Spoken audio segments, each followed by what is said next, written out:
I am Kalob Martinez. For 5 seasons, I was the associate artist with the Classical Theater Company.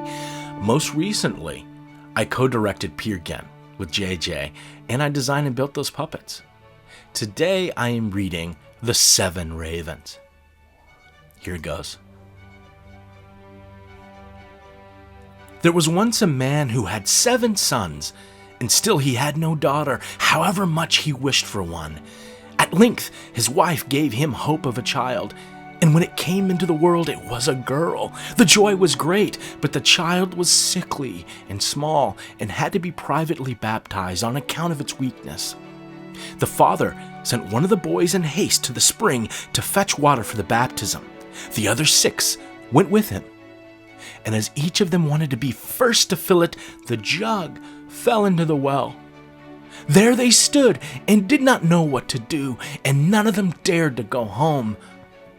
As they still did not return, the father grew impatient and said they have certainly forgotten it while playing some game, the wicked boys. He became afraid that the girl would have to die without being baptized. In his anger cried, "I wish the boys were all turned into ravens." Hardly was the word spoken before he heard a whirring of wings over his head, looked up, and saw 7 coal-black ravens flying away. The parents could not withdraw the curse, and however sad they were at the loss of their 7 sons, they still to some extent comforted themselves with their dear little daughter, who soon grew strong every day, became more beautiful. For a long time, she did not know that she had had brothers, for her parents were careful not to mention them before her. But one day, she accidentally heard some people saying of herself that the girl certainly beautiful, but in reality she was to blame for the misfortune which had befallen her 7 brothers. Then she was much troubled, and went to her father and mother and asked if it was true that she had had brothers, and what had become of them. The parents now dared keep the secret no longer, but that said that what had befallen her brothers was the will of heaven, and that her birth had only been the innocent cause. But the maiden took it to heart daily, and thought she must save her brothers. She had no rest or peace until she set out secretly and went forth into the wide world to search for her brothers and set them free, let it cost what it might. She took nothing with her but a little ring belonging to her parents as a keepsake, a loaf of bread against hunger, a little pitcher of water against thirst, and a little chair as a provision against weariness.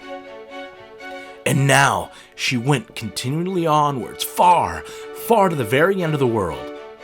Then she came to the sun, but it was too hot and terrible and devoured little children. Hastily she ran away and ran to the moon, but it was far too cold and also awful and malicious, and when it saw the child, it said, I smell the flesh of men." At this, she ran swiftly away and came to the stars, which were kind and good to her, and each of them sat on its own particular little chair. But the morning star rose and gave her the drumstick of a chicken and said, "If you have not that drumstick, you cannot open the glass mountain, and in the glass mountain are your brothers." The maiden took the drumstick, wrapped it carefully in cloth, and went onwards until she came to the glass mountain. The door was shut, and she thought she would take out the drumstick. But when she undid the cloth, it was empty.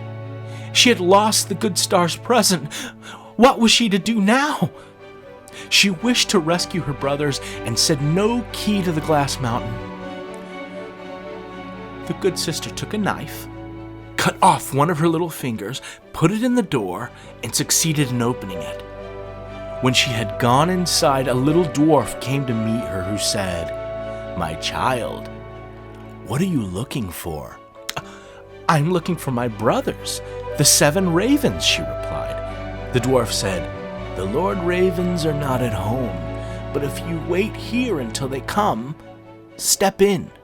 Thereupon, the little dwarf carried the raven's dinner in on 7 little plates and in 7 little glasses, and the little sister ate a morsel from each plate and from each little glass, she took a sip. But in the last little glass, she dropped the ring which she had brought with her.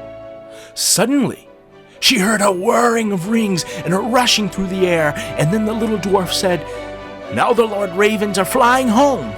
Then they came and wanted to eat and drink and look for the little plates and glasses. Then said one after the other, "Who has eaten something from my plate? Who has drunk out of my little glass?" It was a human mouth. And when the seventh came to the bottom of the glass, the ring rolled against his mouth. Then he looked at it and saw that it was a ring belonging to his father and mother, and said, "God grant that our sister may be here." When the maiden who was standing behind the door watching heard that wish, she came forth. And this, all the ravens were restored to their human form again, and they embraced and kissed each other and went joyfully home.